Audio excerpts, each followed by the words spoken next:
It's a new day on SpaceX Daily, episode 49, coming to you from Vancouver. It's July 30th, 2026.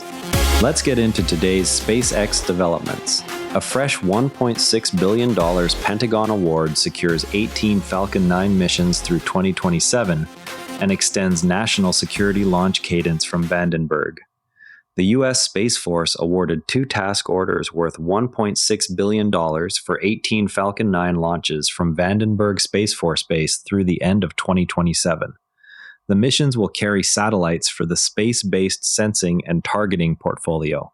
This contract adds to SpaceX's existing national security manifest and directly supports missile tracking and targeting constellations. The launches will use the same Vandenberg pads already handling frequent national security flights.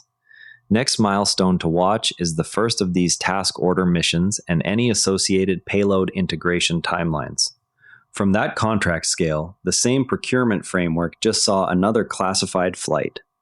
The NROL 95 mission lifted off at 3:10 a.m. Eastern Daylight Time from Pad 40 at Cape Canaveral Space Force Station. It was the third National Reconnaissance Office payload flown under the National Security Space Launch Phase 2 procurement. The launch used a Falcon 9 and delivered a classified spacecraft into orbit. This flight adds another data point to the current cadence of national security missions from the Cape. Liftoff occurred after the vehicle completed pre-launch checks on the same pad used for multiple prior NRO missions. While national security flights continue from the Cape, parallel infrastructure work is expanding capacity at Vandenberg. All Points Logistics received $250 million under a commercial solutions opening to add facilities at Vandenberg for satellite inspection, testing, fueling, and integration. The work will support higher launch rates by reducing ground processing bottlenecks. This is the third company selected under the same contracting vehicle. The expanded capacity directly enables more frequent Falcon 9 and future Starship national security missions from the base. Facilities will handle inspection, testing, fueling, and integration steps that currently limit daily throughput. Ground processing gains matter most when the vehicle itself is iterating. Elon Musk shared additional information on Starship following the successful Flight 13 test.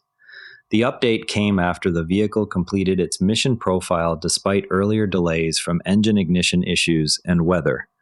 The details focus on hardware and operations refinements for upcoming flights. SpaceX launched Starship for the 13th time last Friday after 2 delays, one on Monday when several Raptor engines did not ignite, and another on Thursday due to unfavorable weather conditions in Starbase, Texas.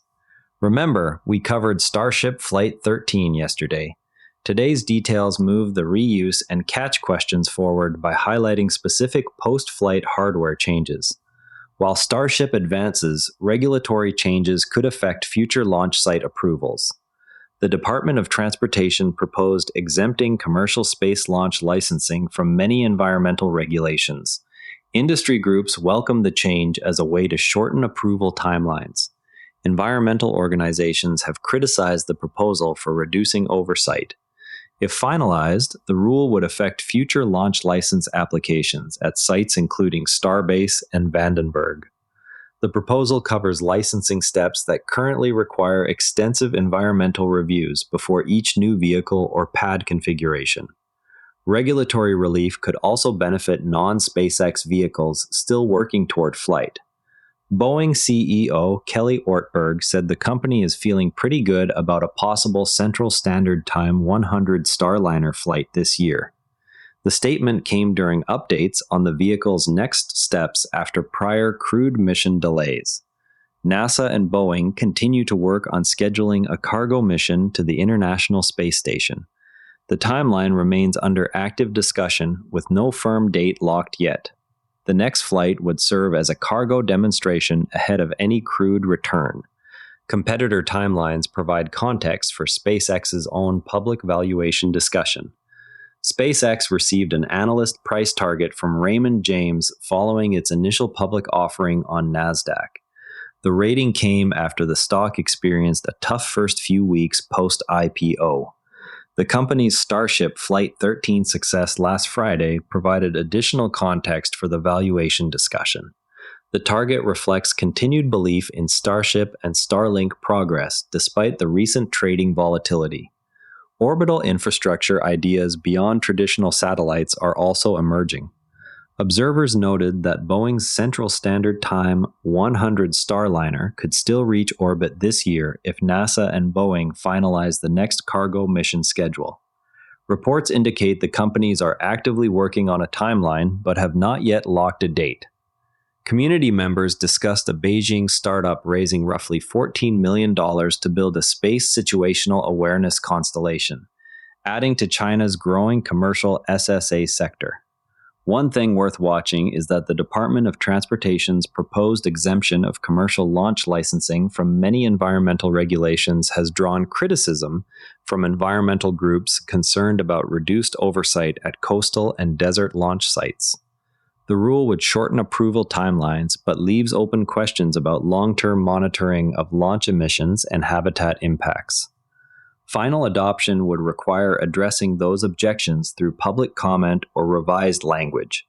On the AI front, Sophia Space and Caltech received a patent for large modular space-based data centers intended to host computing hardware in orbit. The design targets orbital facilities that could support high-power workloads away from terrestrial power and cooling constraints. Intel unveiled the Starfire processor, built for radiation-tolerant onboard data processing and AI inference on satellites. The chip is positioned for future orbital edge compute applications that complement ground-based training clusters. From an engineering standpoint, space-based data centers face a fundamental energy balance problem where every watt of compute must ultimately be rejected as heat through radiation, rather than convection or evaporation. The Sophia Space Caltech patent describes modular orbital platforms that place server racks behind large radiator surfaces sized for the expected thermal load, trading launch mass for continuous solar array power and passive cooling. This approach collapses the idiot index on terrestrial power and cooling infrastructure by moving the entire stack into vacuum, where the only recurring expense is the incremental mass of radiators and solar arrays. The design choice also removes land use and water consumption constraints that increasingly limit ground-based clusters, yet it introduces new variables in launch cadence, radiation hardening, and station-keeping propellant budgets. If the modular architecture can be assembled and serviced at the same cadence now demonstrated by Falcon 9 national security missions, the marginal cost per delivered inference token could drop below the equivalent ground facility once launch prices reach the low hundreds of dollars per kilogram. The patent's modular approach further allows incremental scaling through individual radiator and server units launched separately and joined on orbit.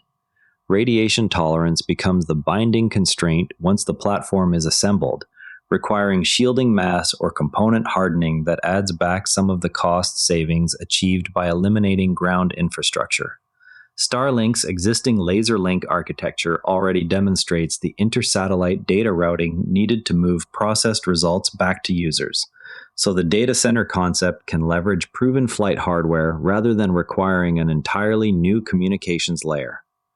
Power generation via solar arrays scales linearly with radiator area, creating a direct relationship between compute throughput and the total deployed mass that must be lifted from Earth. Early orbital test articles will therefore focus on validating the thermal rejection efficiency and the station-keeping propellant budget under realistic attitude control loads before any larger constellation is attempted. And a quick market note, SPCX is at $112.55, down 0.5%. Before we go, the next engineering milestone to watch is whether any flight demonstration of a small orbital compute node validates the radiator to payload mass ratio assumed in the patent. That's the day at SpaceX. That's a wrap. SPCX is trading at $112.55, down 0.5%. If you're new here, subscribe, and this briefing finds you every day. I'm Patrick in Vancouver. Thanks for being here, and I'll see you tomorrow. And before you go, This show is part of the NARA Network, a family of daily podcasts on tech, science, and markets. Each one a short, sharp briefing you can finish on the commute. If today earned its place in your feed, here's your next listen. First Principles Daily, reasoning from raw materials, not analogy, on the breakthroughs that actually cut cost. Find every show free at naranetwork.com. Following the long arcs, story trackers on naranetwork.com follow major programs across episodes. Tesla, SpaceX, AI, space science, and more. This episode used AI voice synthesis of my voice. Editorial selection and analysis are my own.